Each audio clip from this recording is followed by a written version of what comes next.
So this video is sponsored by L&Lmodels. So if you live in the UK and you like your RC good stuff, check them out as they've helped sponsor today's video, which helps keep the studio lights on and the content flowing. Hi and welcome to RCKicks. On today's show, well, we're going to be building this, the just released 2025 Honda City Turbo on the WR-02C chassis.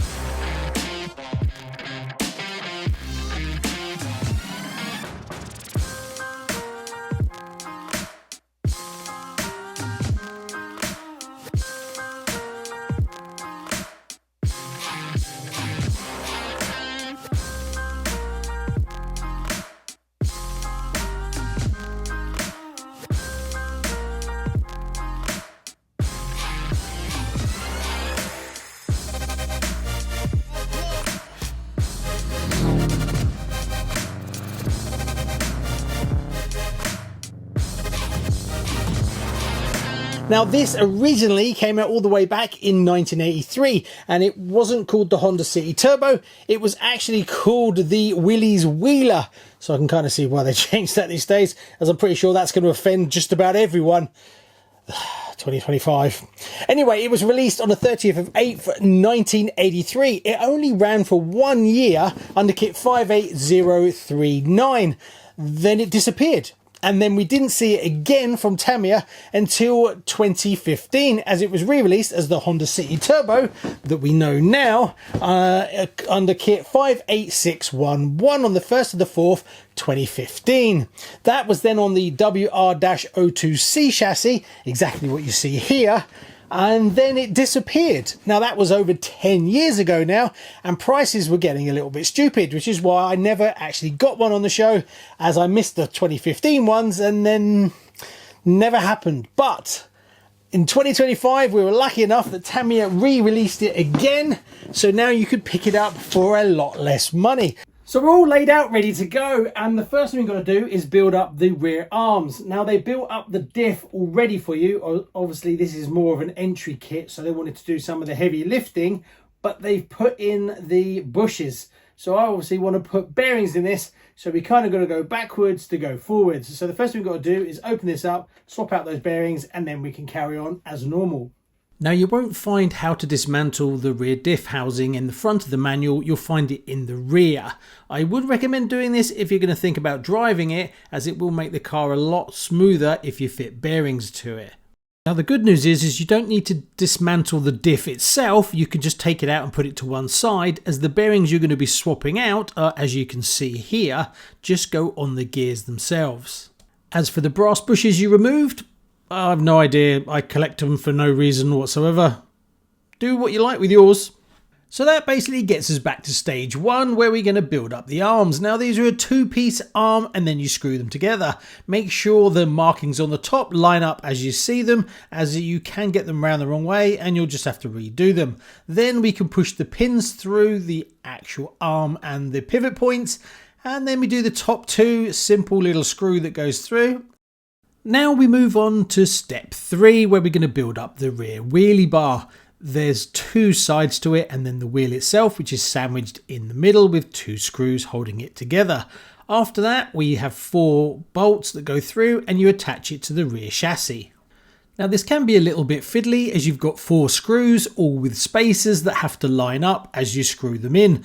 It can be a little bit fiddly, but stick with it, you'll get there.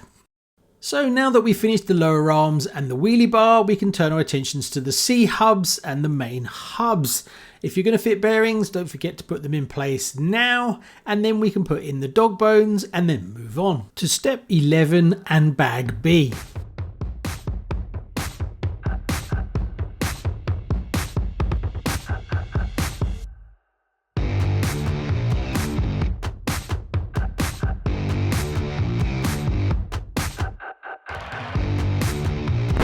Sorry to interrupt your viewing pleasure, but would you like to win one of my RC cars for less than the price of a morning coffee? Well, you can head over to Raffles RCKicks and pick up a ticket for a current raffle that's running.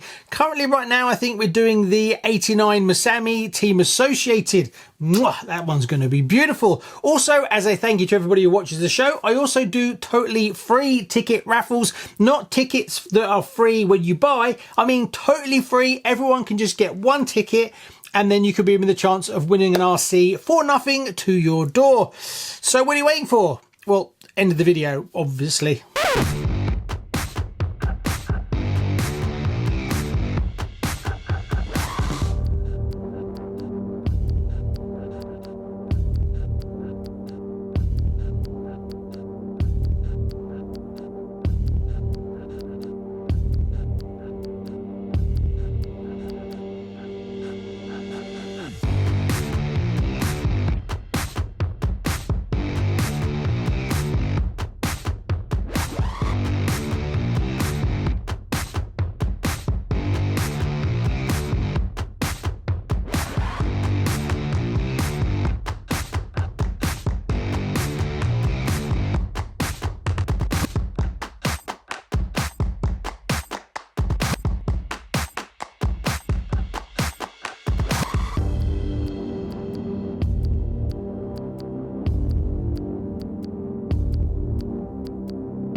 So that's step 11 finished, and that's the front end steering all done. After that, we move on to step 12, where we do the friction shocks. Yes, this kit comes with friction shocks, and to be honest, between you and me, we should not be seeing friction shocks in any RC kit in 2025, so a little bit disappointing.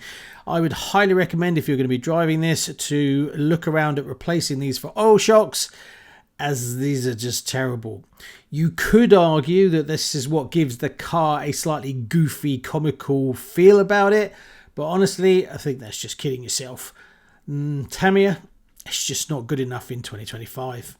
So if you're looking to swap out your friction shocks to oil shocks, you're looking for shocks around the 55 to 65 millimeter range to try and keep the ride height about the same as what it is with these friction shocks. So now that we've fitted the shocks to the front and rear, we can turn our attentions to opening bag C, and then we can screw the front section of the chassis to the rear. It's starting to turn into a bit of a car, which is always good to give you a bit more motivation, as it feels like you're starting to get somewhere.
So one of my pet peeves and something I really hate and I try to remove as best I can is the join across the top of the head on any of the drivers. So what I do is I put some super glue all the way around, then I screw it together, then I leave it for quite a while until it sets.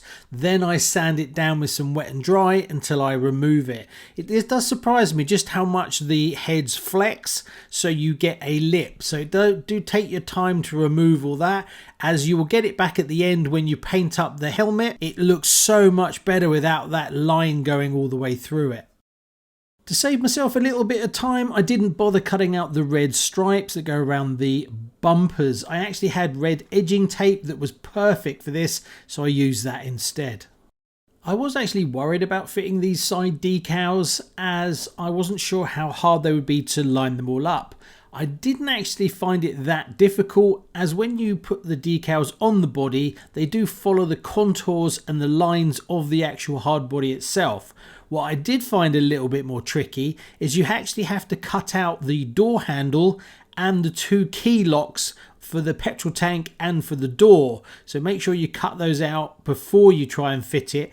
Then I actually fitted from that section first and then worked out, as that actually gave you a perfect way to line up. It's the same with this front wing where you see the indicator on the wing. You have to actually cut out that decal so that you fit it over the top. But then that gives you your anchor point for the rest of the decal. So I just wanted to stop here just to show you what I found on both sides and how I'm going to address it.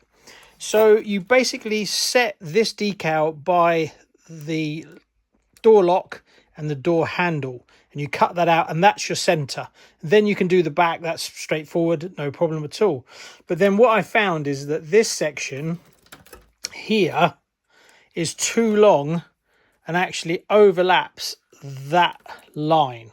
So what we want is we want to trim a fraction of that off and then line it up. But you've got to be careful. If you cut too much, you're going to have you're going to see the white underneath and you're going to ruin it. Also, the other thing you've got to do is, you see here when I line that up, see it's higher. I need to trim a bit more of that white off the bottom so that I can line it up. So that's first. Now, when you trim it, trim very lightly, but don't forget you can stretch this decal a tiny amount. There is some play in it. So when you cut, keep being fine. But if you do go over just a fraction and you can start to see a white line, you can then put it under a bit more tension and pull it back in again. So you could use the water technique on these decals. That way it give you a bit more margins. But I found that they weren't tricky enough to justify that. I only really used the water technique when you really need to have them exactly precisely lined up to match other ones. The turbo writing down the side really helps you to line up the blue against the red decals. So that was actually really easy. So there you go. I'm going to call this one done. And what's my thoughts on it? Well, after knowing this car for a long time, but never actually getting one in the collection, I'm happy to report the build experience and the enjoyment I got from it was actually more than I expected. And I did like the look of it, seeing it in magazines and in YouTube videos and stuff like that. So if you're on the fence about this one, I would recommend definitely giving it a go. Price point wise, they're pretty decent. The only thing I can see from a negative aspect is those friction shocks definitely need to go. Now you can get aftermarket ones. You don't have to buy the expensive Tamiya ones. But if you're going to be driving it at all, you probably want to get rid of those horrible shocks. But apart from that, the overall, I love the driver, love the body, love the livery. Yes, you could do a few different types of livery. It wouldn't be that difficult to get these decals in a different colour and go a whole different way with it. I do wish Tamiya would do more like this. Now, I know obviously they've done the comical grasshopper, they've done the comical hornet, and we've got the Avanti comical, but these are buggies. These are not actual road cars that actually existed. So doing a few more road cars like this in this style, I think would be a brilliant idea, and a lot of people would go for it. Rally fans would like it, real road car people would like it, as well as the youngsters will really like it because it's kind of fun looking, and I think that's something that they should definitely look into a little bit more. Whether they'll ever do a brand new version of something like this, I can't really see it, but you never know from Tamiya what they do. And being that it's been a bit slow from Tamiya recently, this is definitely a gem worth getting. These build videos are very difficult to make. They take a lot of time and a lot of effort. So if you like these build videos, give it a thumbs up and definitely subscribe, as otherwise they're going to die out and it's just going to be loads of RTR ready to run unboxing on YouTube. Thanks very much. See you on the next one. Bye-bye.